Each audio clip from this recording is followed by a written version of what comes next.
Bismillah, innal hamdalillah nahmaduhu wa nasta'inuhu wa nastaghfiruhu wa na'udzu billahi min shururi anfusina min sayyiati a'malina may yahdihillahu fala mudilla lahu wa may yudlil fala hadiya lahu asyhadu an la ilaha illallah wahdahu la syarika lah wa asyhadu anna Muhammadan 'abduhu wa rasuluhu shalawatullahi wa salamuhu alaihi thumma amma ba'du ayyuhal ikhwah rahimani wa iyyakum jami'an. Kembali kita lanjutkan pembahasan kita pada pembahasan ahkamul janaiz wa bid'aha dengan mengambil referensi daripada kitab Syekh Al-Albani rahimahullahu taala, Ahkamul Janaiz wa Bid'aha, hukum-hukum tentang penyelenggaraan jenazah dan juga bid'ah-bid'ah di dalamnya. Dan pembahasan kita alhamdulillah telah sampai pada pembahasan guslul mayyit atau tata cara memandikan mayit sesuai sunnah.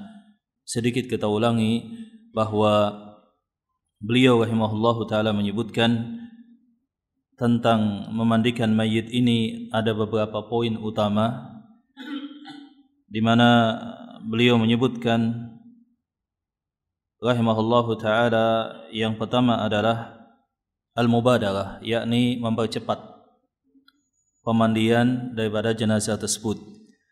Adapun yang kedua, memandikan dengan air yang dicampur dengan daun bidara. Dan yang selanjutnya dimandikan dalam jumlah yang ganjil 3, 5, 7 atau lebih. Dan yang terakhir maka dicampur dengan kapur barus. Dan yang selanjutnya bagi perempuan maka rambutnya diikat dengan 3 ikatan dan diletakkan di belakang. Naam. Beliau kemudian rahimahullahu taala menyebutkan hadis-hadis yang menjadi dalil daripada poin-poin utama yang beliau sebutkan tadi. Di antaranya yang pertama beliau itu sebutkan hadis daripada Ummu Atiyah. Hadis Ummu Atiyah radhiyallahu taala anha, di mana Rasulullah SAW masuk kepada Ummu Atiyah yang saat itu sedang memandikan putri beliau yang bernama Zainab. Faqala iksilniha thalathan aw khamsan aw sab'an aw akthar min dhalik. Wahai Ummu Atiyah, mandikanlah putriku 3 kali, 5 kali atau 7 kali atau lebih daripada yang demikian jikalau engkau memandang yang demikian lebih baik. Qalat qultu witran, qala na'am. Ummu Atiyah menyatakan, berarti poinnya yang paling penting adalah ganjil wahai Rasulullah. Na'am. Rasulullah SAW menyatakan iya, yang penting hitungannya adalah ganjil. Waj'alna fil akhirati kafura aw syai'an min kafur, dan pastikan pada proses memandikan yang terakhir itu ada kapur barus. Fa idza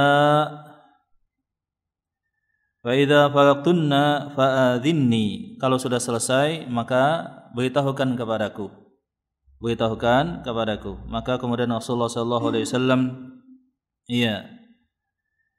kemudian memerintahkan untuk disisir rambut putri beliau dan diikat menjadi 3 ikatan dan diletakkan di belakang. Hadis ini diriwayatkan oleh Bukhari, Muslim dan Ashabus Sunan serta yang lainnya. Ini hadis yang pertama. Naam. Begitu juga hadis-hadis yang beliau sebutkan bahwa yang demikian menjadi ketentuan daripada Rasulullah sallallahu alaihi wasallam.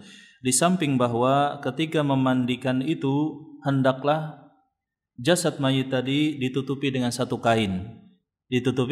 kain yang menutup auratnya, di mana beliau menyatakan ayuksala bi khayqatin aw nahwiha tahta satirin li jismihi ba'da tajridihi min thiyabi kulliha.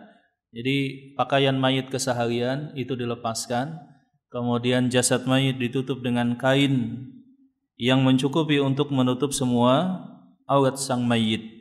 Jadi aurat orang meninggal itu sama ketika masih dalam keadaan hidup, tidak boleh terlihat dan tidak boleh disentuh.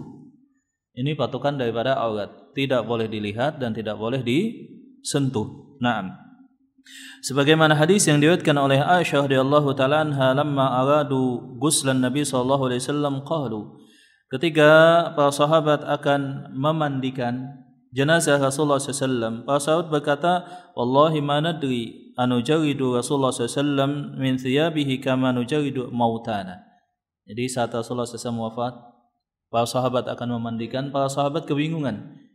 Apakah pakaian Rasulullah SAW dilepaskan Ya, ataukah tidak dimandikan di atas pakaian beliau? Falamma ikhtalafu alqallahu alaihimun naum. Maka ketika mereka berbeda pendapat yang demikian dan Allah Subhanahu wa taala kemudian menjadikan para sahabat tadi tertidur dan ada di antara para sahabat yang kemudian bermimpi, aniksilu Nabi sallallahu alaihi wasallam fi thiyabih. Mandikanlah beliau di atas pakaian beliau. Jadi Rasulullah SAW dimandikan di atas pakaian beliau, diguyurkan air di atas pakaian gamis beliau. Kemudian setelah itu jasad beliau baru kemudian ditutupi dengan 3 helai kain. Naam. Selanjutnya jemaah rahmat Allah Subhanahu wa taala, hadis yang lainnya bahwa Aisyah radhiyallahu taala anha beliau berkata, raja ila Rasulullah sallallahu alaihi wasallam min janazatin bil Baqi'. Rasulullah sallallahu alaihi wasallam suatu saat pulang daripada Baqi', wa ana ajidu suda'an fi ra'si. Maka aku mendapatkan adanya sakit kepala di kepalaku dan aku mengeluh kepada Rasulullah sallallahu alaihi wasallam, aku sedang sakit kepala. Kata Rasulullah SAW, ma daruki law mitti qabli faghasiltuki. Tidak masalah wahai Aisyah, kalau engkau wafat, aku yang akan memandikan dan mensalatkan. Ini menunjukkan bahwa sebagaimana disebutkan oleh Syekh Al-Albani rahimahullahu taala, laki-laki dimandikan oleh laki-laki, wanita dimandikan oleh wanita, kecuali jikalau suami istri. Ini adalah pengecualian. Jadi kalau suami istri boleh saling memandikan satu dengan yang lainnya. Satu dengan yang lainnya.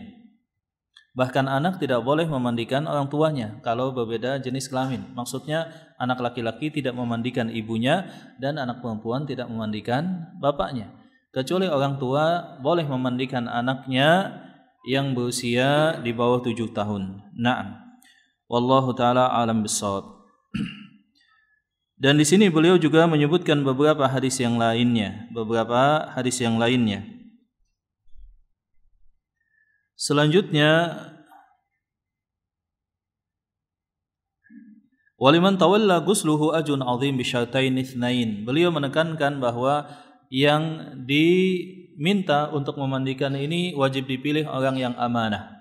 Ia berasal dari kalangan keluarga jikalau ada, atau dipilih daripada orang yang diwasiatkan. Misalkan seseorang yang meninggal, dia punya wasiat, ternyata ditulis di sana bahwa beliau yang wafat mewasiatkan si fulan untuk mengurusi jenazah beliau. Maka itulah yang mengurusi proses memandikan dan lainnya. Jikalau tidak ada, maka dipilih daripada kaum muslimin, intinya yang paham tentang memandikan jenazah dan dia mempunyai sifat amanah. Dan bagi siapa yang memandikan mayit, dia mempunyai pahala yang sangat besar daripada Allah Subhanahu wa taala. Di mana Rasulullah sallallahu alaihi wasallam sabda, "Man ghassala musliman fakatama alaihi, ghafarallahu lahu 40 maratan." Barang siapa yang memandikan saudaranya muslim, kemudian dia menyembunyikan aib jikalau ada aib, maka Allah Subhanahu wa taala akan memberikan pahala ampunan baginya sebanyak 40 kali ampunan. 40 kali ampunan, dan Allah Ta'ala tempatkan dia di istana di surga, dan Allah Ta'ala berikan pakaian kelak di surga sebagaimana dia mengafani sang jenazah tersebut. Nah, jadi syaratnya yang pertama adalah dia amanah, menyembunyikan aib. Namanya jenazah itu kadang-kadang ada aib. Ya, kadang-kadang ada aib. Atau misalkan kondisi khusus, jenazah sudah lama sakit atau lama di rumah sakit. Tentu saja manusiawi dan sangat normal jikalau ada aib. Contohnya misalkan bau yang tidak enak misalkan, apalagi mandinya telah beberapa hari misalkan. Dan itu tantangan bagi orang yang memandikan jenazah. Bagaimana dia tetap memandikan dengan tenang, ya, kemudian menyembunyikan aib yang ada, tidak cerita kemana-mana. Kita bisa bayangkan, misalkan wafat di sore hari, kemudian dimandikan di siang hari berikutnya. 1 bulan sakit di rumah sakit, nggak pernah mandi misalkan. Maka normal ketika orang yang memandikan itu terkadang mencium bau-bau yang mengganggu dia, atau dia hampir muntah misalkan. Tapi semuanya itu harus disembunyikan. Semuanya itu harus disembunyikan, sebab jikalau dia menceritakan atau dia menampakkan gelagat misalkan sesuatu yang tidak menyenangkan, tentu saja itu tidak mengenakan bagi ahli mayit. Tentu saja itu tidak mengenakan bagi ahli mayit. Ya, bahasa mudahnya misalkan seseorang mau mandikan mayit, kemudian ada bau yang tidak enak, dia hampir saja muntah, dia harus tahan. Dia harus tahan semaksimal mungkin sehingga itu tidak tampak bagi orang yang melihatnya. Maka ini tentu saja perlu mental dan perlu pembiasaan. Perlu pembiasaan. Kita tentu saja membayangkan ada ahli mayit yang sedang berduka, kemudian orang yang memandikan seakan-akan terus bersuara seperti akan muntah. Tentu itu terasa enggak enak bagi ahli mayit. Tentu itu terasa enggak enak bagi ahli mayit. Dan ini situasi yang sering dialami oleh seseorang yang akan memandikan jenazah. Jadi beliau menekankan bahwa orang yang memandikan mayit itu memang amanah. Yang kedua, ikhlas karena Allah Subhanahu wa taala. Bukan karena ada embel-embel yang lainnya atau motivasi yang lainnya. Sebagaimana firman Allah Subhanahu wa taala, "Qul innama ana basyarum mithlukum yuha ilayya annama ilahukum ilahu wahid, faman kana yarju liqa'a rabbih falya'mal 'amalan shalihan wa la yusyrik bi'ibadati rabbih ahada." Barang siapa yang ingin bertemu dengan Allah Subhanahu wa taala di yaumil qiyamah dengan penuh keridhaan, maka hendaklah dia beramal dengan amal saleh dan dia tidak menyekutukan Allah dalam niat ibadahnya. Dan juga firman Allah Subhanahu wa taala, "Wa ma umiru illa liya'budullaha mukhlishina lahud-din hunafa." Dan juga hadis Rasulullah SAW, "Innamal a'malu binniyat." Sesungguhnya yang memberikan pahala pada satu ibadah itu adalah niatnya. Itu adalah niatnya. Kemudian jemaah yang dirahmati Allah Subhanahu wa taala, dan beliau rahimahullahu taala menyebutkan beberapa hadis-hadis yang lainnya tentang pentingnya ikhlas. Tentang pentingnya ikhlas. Contohnya misalkan Rasulullah sallallahu alaihi wasallam bersabda, "Bashir hadhil ummati bis sana'i wat tamkin fil biladi wan nasr wa rif'ah fid din wa man amila minhum bi amalil akhirah lid dunya falaysa lahu fil akhirati min nasib." Barang siapa yang beramal akhirat tapi untuk dunia, maka tidak ada pahala sama sekali. Hadis riwayat Ahmad. Begitu juga hadis Abu Umamah. Contohnya misalkan seseorang datang kepada Rasulullah SAW bertanya tentang laki-laki yang berjihad di medan perang, akan tetapi dia menginginkan sebutan dan pujian, atau dia menginginkan tentang harta ghanimah rampasan perang. Maka kata Rasulullah SAW, la syai'a lah, dia tidak mendapatkan pahala sedikit pun. Maka Rasulullah SAW juga bersabda dalam hadis yang diriwayatkan oleh Ibnu Majah, "Ana agna syuraka'i anisyirik." Aku tidak butuh seseorang yang beramal sedangkan ada kesyirikan dalam niatnya. "Faman 'amila li 'amalan la asyraka fihi ghairi fa ana minhu bari'un wa huwa alladhi asyraka." Barang siapa yang beramal akan tetapi dia berbuat kesyirikan, maka aku tidak butuh pada ibadahnya, kata Rasulullah SAW. Dan yang berikutnya kata Syekh Al-Albani rahimahullah, wa yustahabbu liman ghasalahu ayyaktasila liqauli Nabi sallallahu alaihi wasallam, man ghassala maitan falyaktasil. Poin yang berikutnya adalah seseorang yang memandikan jenazah, dia disunahkan mandi. Dia disunahkan untuk mandi dengan mandi sunnah sesudah memandikan mayit.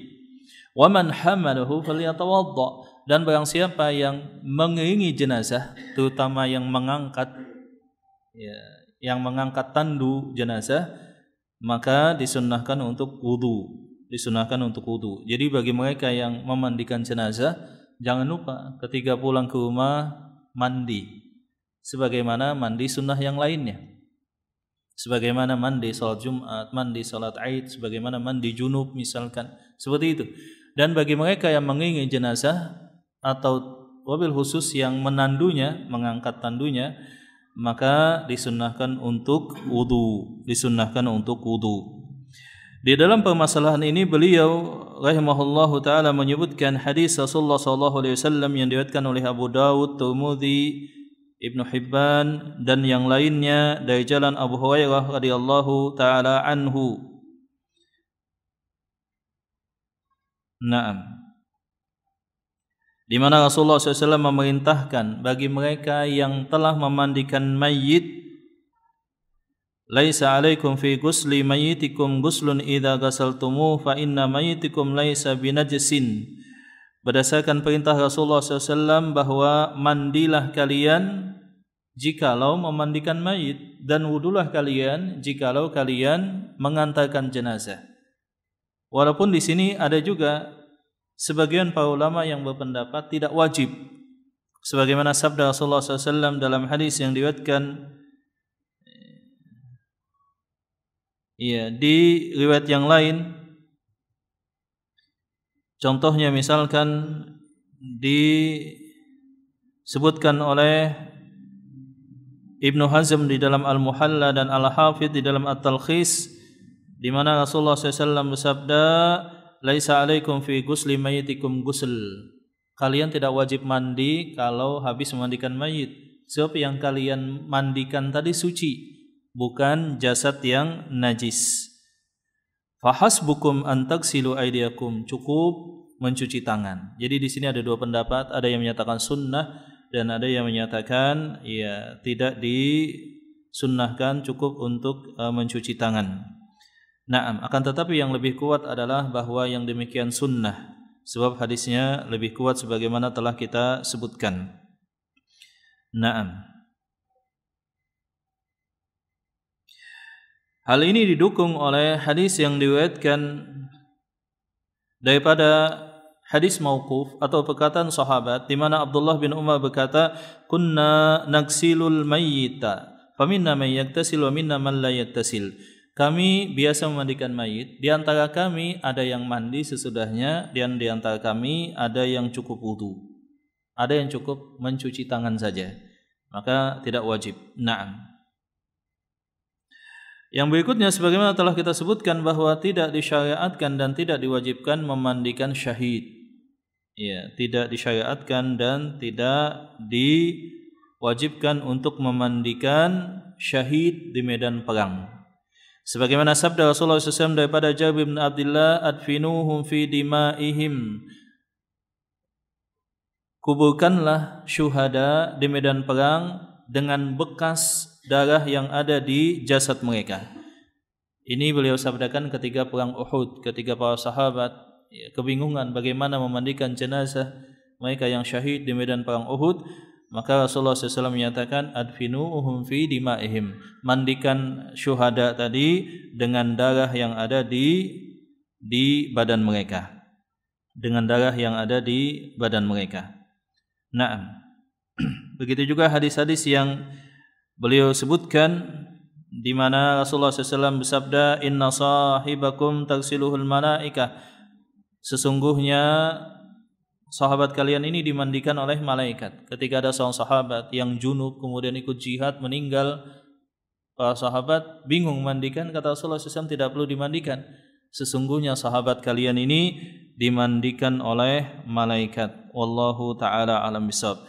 Kemudian jemaah dirahmati Allah Subhanahu wa taala, untuk mereview dan mengulang-ulang kembali masalah memandikan jenazah ini, maka kita sedikit ulangi poin-poinnya. Yang pertama dari sudut perlengkapan. Ini tanpa melihat dan merujuk ke kitab Syekh Albani tadi, sebab kitab Syekh Albani sudah kita bacakan ringkasan daripada Ahkamul Janaiz. Sebagai tambahan faedah, yang pertama perlengkapan. Perlengkapan yang pertama adalah sehelai kain untuk menutupi aurat mayit. Jadi mayit ketika telah wafat, itu kan ada pakaian yang dia bawa ketika sakit atau di rumah sakit. Nah, mayitnya ditutupi dulu dengan kain jarik yang menutup semua tubuhnya. Dari balik kain jarik tadi, maka baju kesehariannya dilepas pelan-pelan tanpa terlihat dan terbuka auratnya. Naam. Berikutnya 1 atau 2 pasang sarung tangan. Jadi nanti kan ada proses di mana kita membersihkan kotoran mayit dan itu bersentuhan dengan aurat. Sedangkan aurat tidak boleh bersentuhan langsung dengan kulit. Maka wajib di mana tangan kita ini ditutupi sesuatu. Yang paling simpel dan paling praktis adalah sarung tangan. Ya, sarung tangan yang biasa di apotek itu. Kalau kain kan nanti basah. Ya, dan menyerap juga, kena kotoran juga. Yang berikutnya satu helai kain untuk menggosok-gosok. Ya, tentu saja disunahkan menggosok secara pelan. Innal mayyita yata'adza bima yata'adza bihil insan. Mayit itu bisa merasa sakit kalau digosok terlalu kencang, sebagaimana kesakitan orang yang masih hidup. Maka pelan-pelan. Nah, untuk menggosok itu butuh kain atau semacam anduk kecil. Ya, atau ya semacam kalau yang praktis kalau bayi itu kan ada waslap, anduk kecil langsung masuk di tangan. Berikutnya 3 wadah air yang berukuran sedang. Ya, atau 2 juga tidak masalah. Yang pertama air dicampur dengan sedikit kapur bagus. Kemudian air yang kedua air dicampur dengan air yang pertama dicampur dengan daun bidara atau sabun kalau nggak ada. Dan itu agak banyak jumlahnya, sebab itu yang digunakan utamanya dalam memandikan mayit. Dan yang kedua adalah air yang digunakan dan dicampur dengan kapur bagus. Nah, dan tidak mengeluarkan dari penamaan air mutlak. Ya, kalau kita membahas dalam bahasan air ketiga bab taharah itu kan ada yang disebut dengan bahasan air, bahwa air tersebut tetap suci dan mensucikan selama tidak dominan percampurannya dengan sesuatu yang suci. Ya, air dicampur dengan sabun tetap bisa digunakan untuk mandi dan juga wudu. Tapi kalau sabunnya kebanyakan, nggak bisa lagi digunakan untuk mensucikan najis. Ya. Sehingga disebut air sabun. Jadi yang betul adalah air dicampur dengan sedikit sabun atau daun bidara. Tetap disebut dengan air yang dicampur dengan daun bidara atau sabun. Dan yang berikutnya adalah air yang dicampur dengan kapur bagus tadi. Bukan air kapur bagus. Nah, tetap air mutlak sehingga bisa digunakan untuk mewudukan mayit, bisa juga digunakan untuk mensucikan najis dan proses memandikan. Sebagian orang memilih 3 jenis air. Air yang biasa tanpa campuran apapun, kemudian air yang dicampur dengan sedikit sabun atau daun bidara, dan yang ketiga adalah air yang dicampur dengan kapur bagus. Yang paling dibutuhkan adalah air yang dicampur dengan apa? Daun bidara. Memandikan pertama kali, yang kedua kali, dan seterusnya. Adapun yang dicampur dengan kapur bagus hanya untuk yang terakhir saja. Naam. Kemudian juga semacam handuk itu dibutuhkan ketika selesai, ya kan? Dikeringkan pelan-pelan. Kemudian setelah itu kain jarik yang kedua. Jadi ditutup lagi dengan kain yang lebar. Kemudian dari balik itu diambil kain basahan ketika mandi. Kan mandi ditutup antara pusar dengan lutut, tidak boleh terlihat. Mengambilnya dengan pelan-pelan dari bawah atau dari atas tanpa terbuka dan tanpa terlihat auratnya. Nah, ini beberapa yang dibutuhkan. Kemudian jemaah dirahmati Allah Subhanahu wa taala, maka hal yang paling penting adalah memandikan mayit di tempat tertutup. Jadi pastikan kalau kita memandikan mayit tidak ditonton oleh orang banyak, tertutup di satu ruangan atau dikasih hijab. Ini penting. Kemudian juga yang kedua, yang memandikan tadi sebagaimana telah kita sebutkan siapa? Dari kalangan keluarganya, mahramnya, atau seseorang yang telah diwasiatkan, atau kalau enggak ada dari seseorang yang paham dan bersikap amanah. Iya, seperti itu. Dan jumlahnya tidak perlu banyak-banyak. Kalau di Arab sana 1 orang cukup memandikan, begitu ya. Ya maksimal 2 atau 3 orang. Kadang-kadang di tempat kita serombongan, ya kan? 5 sampai 6. Seperti itu, banyak. Bahkan ada yang cuma nonton saja juga ikut masuk ke dalam. Ya tidak perlu. Jadi makin sedikit maka makin bagus. 2 atau 3 orang biasanya sesuai kebutuhan. Sesuai kebutuhan. Kemudian tidak disyariatkan memotong rambut kemaluan atau ketiak atau yang semacamnya. Saya nemukan dalam kitab terjemahan salat jenazah yang ditulis oleh Syekh Jibrin, dan itu pas kebetulan yang saya baca cetakan ke-15. Di sana sang penterjemah menerjemahkan dan disunnahkan untuk memotong rambut kemaluan dan ketiak sang mayit. Saya cek ke aslinya, kalimatnya wala yusannu, dan tidak disunnahkan. Tapi terjemahannya apa? Dan disunnahkan. Cetakan yang keberapa tadi? 15 jemaah. Jadi ya, ini satu kesalahan fatal. Hanya termuat kalimat apa? Tidaknya kehilang gitu maksudnya. Jadi tidak disyariatkan, kecuali semacam kuku sangat panjang yang ya di luar kewajaran seperti itu. Selanjutnya bagian atas mayit ketika telah siap semua, dan memang yang paling gampang itu di atas dipan khusus dan punya saluran pembuangan sudah. Biasanya ya ada semacam bantalan-bantalan di bawahnya sehingga mudah untuk membolak-balik. Maka yang pertama ketika telah semuanya sudah siap, proses yang pertama itu adalah ya membuang kotoran yang memang akan keluar daripada dubur mayit. Didudukkan dengan posisi hampir duduk dan ditekan-tekan. Ada satu yang mendudukkan hampir setengah duduk, kemudian ditekan dengan tangan kanan dari sebelah sana, kemudian tangan kirinya yang membersihkan, saya disiram sesekali, kemudian dikembalikan. Baru setelah itu dicuci di tempat wudu yang biasa wudu. Ya, dibersihkan kedua tangannya, kemudian dibersihkan giginya dan lubang hidungnya dengan kain secara pelan-pelan.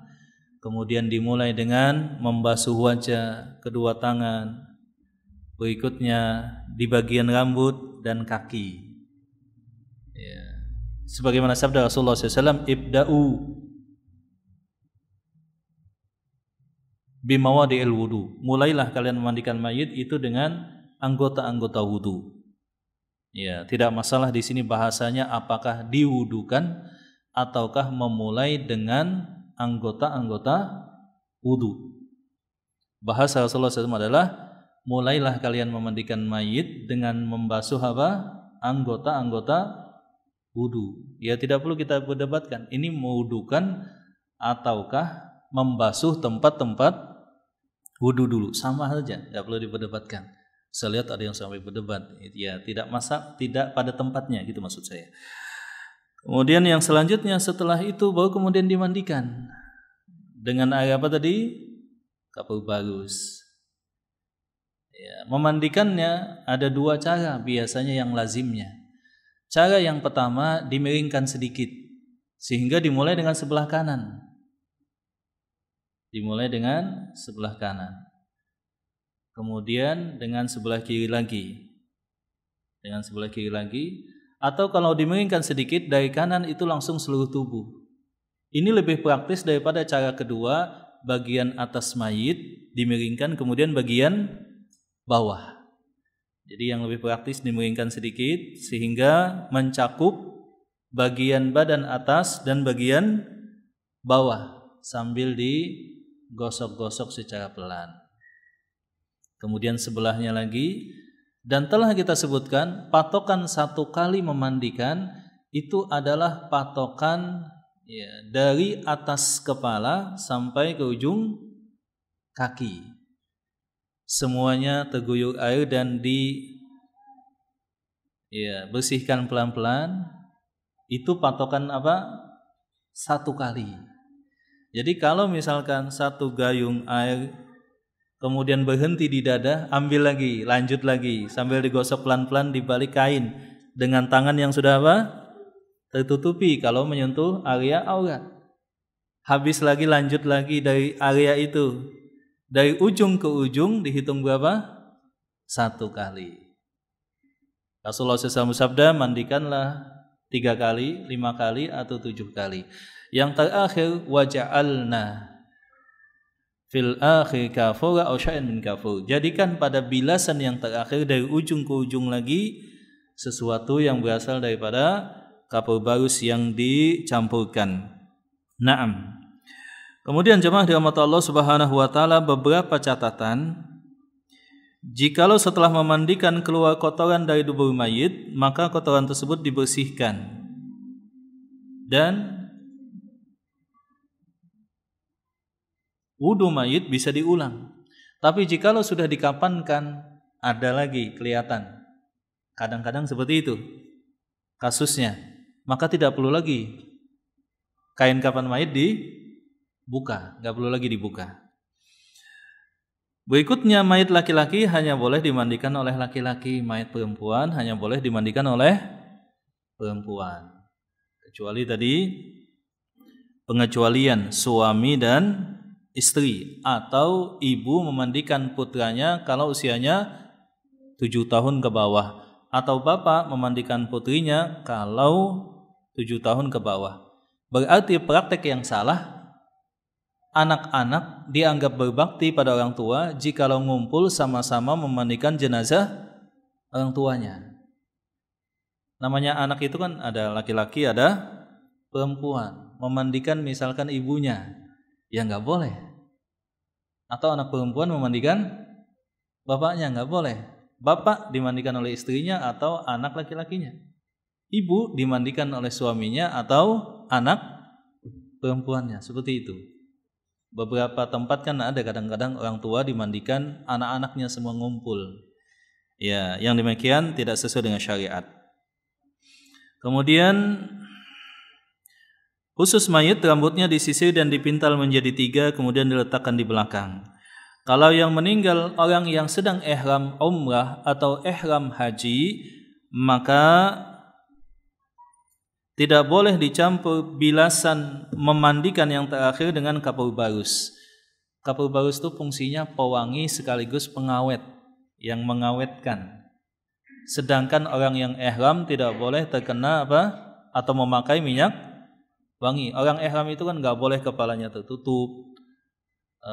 Demikian juga nggak boleh juga bajunya ada yang dijahit membentuk sebagaimana baju. Dan tidak boleh juga pakai minyak wangi.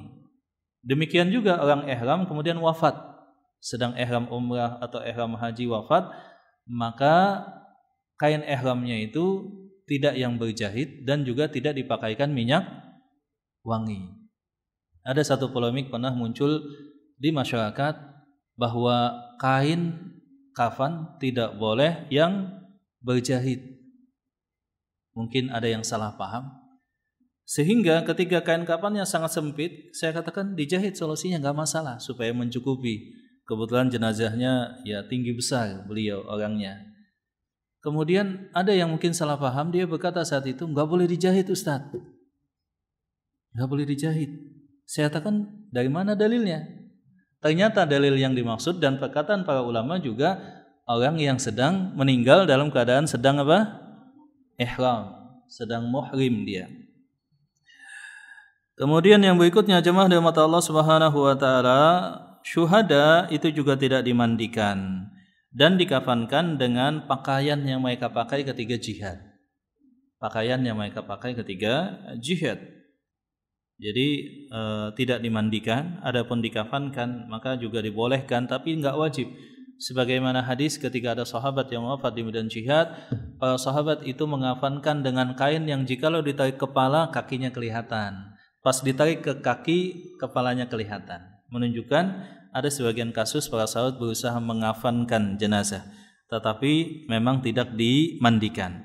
Janin yang keguguran, dalam kasus keguguran, usianya di bawah 4 bulan, maka diberlakukan sebagaimana biasa. Ya, jadi kalau di bawah 4 bulan cukup ditanam saja. Tapi kalau di atas 4 bulan berarti kan sudah ditiup loh, maka ya dimandikan, dikafankan, tidak disolatkan.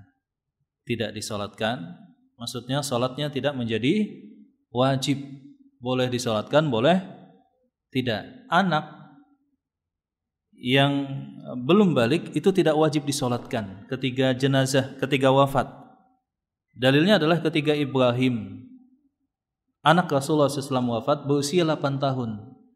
Itu cuma dimandikan, dikafankan, langsung dimakamkan. Berarti anak kecil itu boleh disolatkan, boleh juga tidak. Tetapi tetap dimandikan, dikafankan, dan dikuburkan. Masalah nyolatkan, boleh disolatkan, bagus. Tidak disolatkan juga nggak wajib. Seperti itu. Termasuk bayi yang keguguran. Kalau usianya di atas 4 bulan ya tetap dimandikan, dikafankan, dimakamkan, tapi nggak wajib disolatkan. Kemudian kalau ada luka, darahnya tetap mengalir setelah dilakukan upaya-upaya semaksimal mungkin, maka tetap dikafankan, dibersihkan, kemudian kasih semacam pembalut, tapi tetap juga, maka ya dimakamkan demikian, dikafankan demikian. Ketika proses memandikan, kalau ada perban, jikalau mungkin dibuka dan dibersihkan dan diganti setelah dimandikan. Tapi jikalau tidak mungkin, misalkan mayitnya sudah lama atau ada halangan lain, maka tidak masalah. Kemudian hal-hal yang lainnya, ya nanti insyaallah kita lanjutkan. Wallahu ta'ala alam bisawab. Sampai di sini mungkin ada pertanyaan, jamaah dipersilahkan. Jadi ini kita membahas teoritis, nanti suatu saat kita praktek insyaallah. Ya, silakan.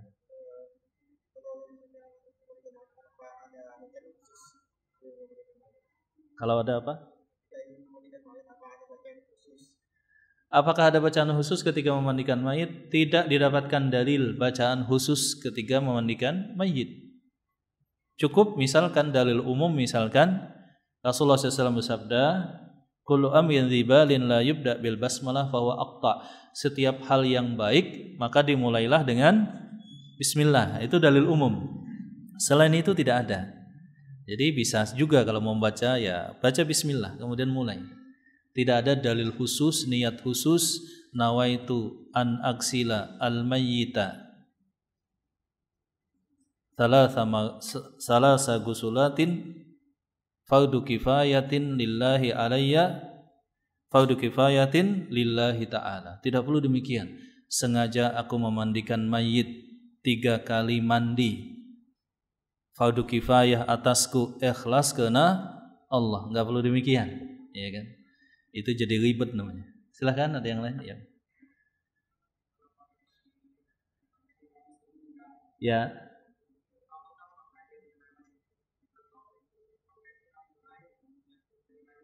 Ya.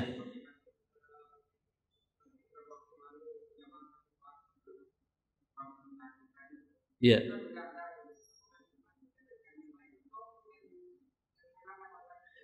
Yang lebih simpel memang langsung dari kain ihram. Tetapi perlu kita pastikan tidak ada keutamaan khusus mengkafankan mayit dengan kain ihram. Misalkan seseorang ihram, kemudian dia memandang kain ihram dia tadi punya keutamaan, kemudian berwasiat kalau dia meninggal dikafankan dengan kain ihram. Jadi orang yang ihram ya yang paling sesuai tentu saja kain ihramnya, kan nggak dijahit juga, pas juga. Hanya saja berapa lembar itu? 2. Sunnahnya kalau bisa berapa? 3. Ya nggak masalah juga 2 boleh. Tambah 1 lagi menjadi 3 itu ideal. Nah begitu juga ketika seseorang pernah ihram, kemudian dia daripada mubazir kain ihramnya disimpan, selama tidak ada keyakinan khusus boleh dijadikan kain kafan. Tinggal nambah berapa? 1. Sayang juga kain ihram Pak dibuang, ya kan? Itu lumayan, sudah ideal. Tinggal beli 1 lagi, simpan, boleh. Untuk kain kafan, wasiat, ini kain kafan saya. Apakah boleh menyiapkan kain kafan sebelumnya? Boleh. Apakah demikian mempunyai keutamaan? Tidak mempunyai keutamaan, hanya boleh saja. Ngelihatnya kan jadi, wah, ngingat kematian. Boleh-boleh saja demikian. kita pernah ihram misalkan, kemudian ada kain ihram gak kepakai, ya bagus disiapkan untuk kain kafan. Atau kalau ada tetangga keluarga itu sebagai kain kafan, tinggal nambah satu lumayan. Dan itu kan lumayan lebar dan pas. Daripada beli di pasar itu kecil, nggak cukup. Gitu Pak. Semoga bermanfaat dan nanti kita lanjutkan. Aku qouli hadza wa astaghfirullah li wa lakum. Alhamdulillahirabbil alamin. Assalamualaikum warahmatullahi wabarakatuh.